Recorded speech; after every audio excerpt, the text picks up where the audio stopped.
Hello, I'm Greg Adams, the safety captain for the City of Mesa Fire and Medical Department. Today we're going to discuss the revisions to the Personal Protective Equipment SOP 206.06. There's been some misinformation about it, so let's clarify that and show the proper method for getting our stuff cleaned and take care of it, and the maintenance portion of it, and talk about PX tracks a little bit and how we're going to utilize that currently in our system. Okay, so every 6 weeks you're going to get a notification that your turnouts need a routine inspection. And so that notification comes up under your PPE.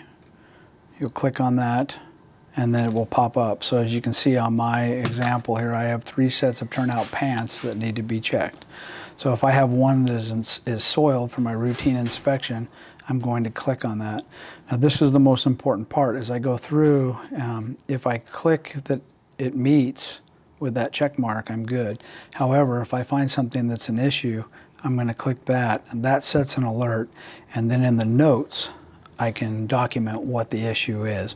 This goes to Fire Resource Management, and then they can respond to you. If it's something that you don't need immediately, they can give you instructions on what they want you to do about that. However, if it's something that you need immediately to be able to perform your job function, what you need to do is contact your BSO, and BSO 202 will be the one that manages getting that equipment to you if it's after hours. Each deputy would be your next go-to for that. So at every facility, station, or even the ones that just ambulances are at, or transport units, we're going to have our resource pick-up and drop-off area. So in the little blue bins, you have 2 sets of stickers. The first one, the white one, you're going to get a notification from PS Tracks every 6 weeks. If you notice something that needs to be fixed, or your turnouts are soiled and you're going to send them in, that's going to be one issue. Also, biannually per NFPA standard, our turnouts go in for an inspection and a cleaning, and that's called an advanced cleaning. So if it is scheduled through PS Tracks for that to go in, you will hit the scheduled box and you will send that in. There's other information in there. Has it had a wash down? What are you sending in, and anything else that you want to put in there. Also, there's the station you want it returned to, put your name and then a phone number so that they can contact you afterwards. So for an unscheduled cleaning, every 6 weeks you get that notification on PS Tracks. Your captain comes to you and says, hey, have you got that done? You go out, you check your turnouts, you notice that they're soiled and you want them clean. That is an unscheduled cleaning. You're going to click the unscheduled box right there, mark it, and then you're going to send it in with whatever repairs or soiling or any note that you make from that. Also, you're going to hit an alert, and we'll go through that a little bit later.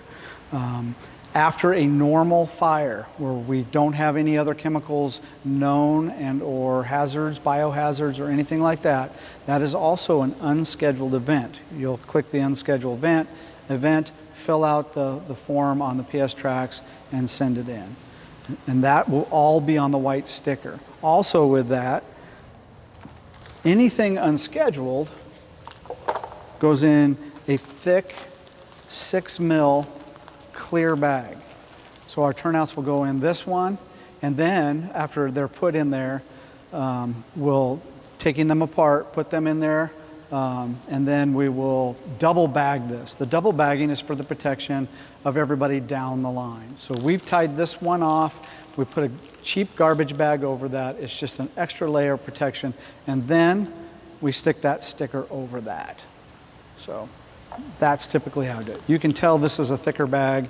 It's 6 mils is what it's supposed to be per the contract with our vendor. So the confusion is coming right now because what do we do with contaminated? We have a known chemical, we have a known biohazard, or let's say bed bugs or ringworm or staph or something like that that we think may have gotten on our turnouts. Now we're going to utilize the green sticker. So the green sticker has all the same information, the station that you're at, your name, your phone number. It has a checkbox for what you think that you were exposed to or what you know you were exposed to. Did you do a washdown? Washdown's not always appropriate in these situations. And then what you're sending in. And then this green sticker goes on the red bag. So if we did have a biological or chemical or something like that, we'd want to be masked up so that we're not breathing anything that we're that we've been exposed to in this, but have gloves on, like we always talk about, exposure protection. So I may or may not want to take apart my turnouts because I don't want to aerosolize any of those products. So if we did have a biohazard, I'm going to use the red bag. We're going to throw that into here. By using the red bag, which is part of the contract that we have with the vendor, they know that what they're getting is one of those products right away. So I can throw my boots in there as well, and everything is in there. Now you probably want to take your personal equipment out of your pockets, but the rest of it can go in there. And then I want to spin it, what I like to call figgin style, till I get it all the way down. And then I'm going to tie this off.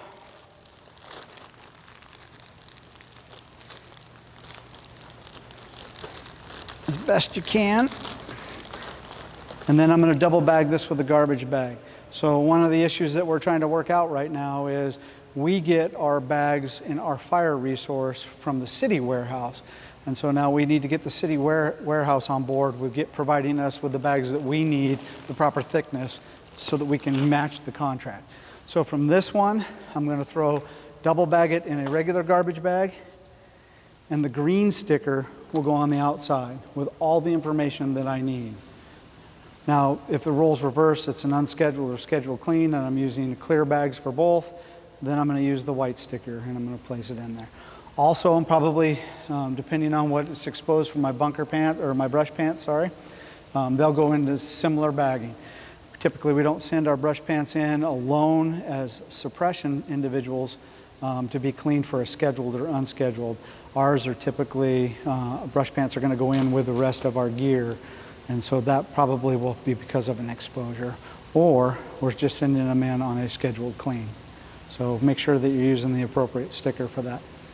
All of these bags can be ordered through resource management on the intranet form for supplies for the station. Now on this one, when you fill out PX tracks, you're going to set the alert, let them know in notes what it was that you were exposed to, as well as putting it on that sticker. So know that you can put these in your turnout or in this resource area any day of the week, and they will get picked up by resource management and taken back to fire resource. However, ECMS, our vendor, only picks up on Tuesdays, and they deliver on Tuesdays once they're clean. So your stuff's going to be gone for a week before you get it back at the very earliest, or at the very latest. So that's the procedure and why you use each one. Why the green sticker? It shows up really good on the red bag so that it can be easily read. So there's a few other things that can happen with our turnouts when they need care and or cleaning. One, let's just talk about brush pants. And this is for suppression and for transport personnel. If those get blood or any kind of chemical, which they shouldn't get a chemical on them, or bed bugs or something of that nature, and we want to send them in for a professional clean, then we need to bag them according to the sticker that are on there, fill out the PX tracks documentation, and send them in. Just know when your brush pants come in, you don't get a second set. There's no third set or second set of issue coming from fire resource on that. So for transport people, you're going to need to make sure that you have long pants that you'll be able to wear in any situation where you might need them. So you're going to have to go to your long pants, and you're not going to have the brush pants in that case till they're returned. So know that. Other things that could happen. We might have a large event. So a big fire where we have a lot of people that were exposed to some type of a chemical or agent, and so we're going to leave our turnouts on scene bagged. They're going to get picked up from the scene, and they're going to go into fire resource from there. If that's the case, we're not going to have the stickers, we're not going to fill out all the information. The vendor has the barcodes off that, so as they go through their process, they'll be able to pull up the information on whose turnouts they are and go that way. It just lengthens the process a little bit. But we do have that capability on the back end. The reason why we do what we're doing now is it makes it easier for us on the front end, and that's why we're asking you to do the sticker process.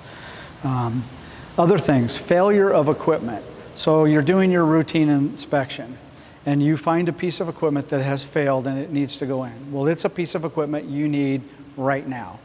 So if that's the case, You're going to let your supervisor know, of course. You're going to fill out the PS Tracks documentation, set the alert, fill out the notes, and send that in. So that way Fire Resource knows it. Then you're going to call BSO 202. BSO 202 is the resource managers for us. So they're going to locate that piece of equipment that you need so that you can run the calls for the rest of your shift.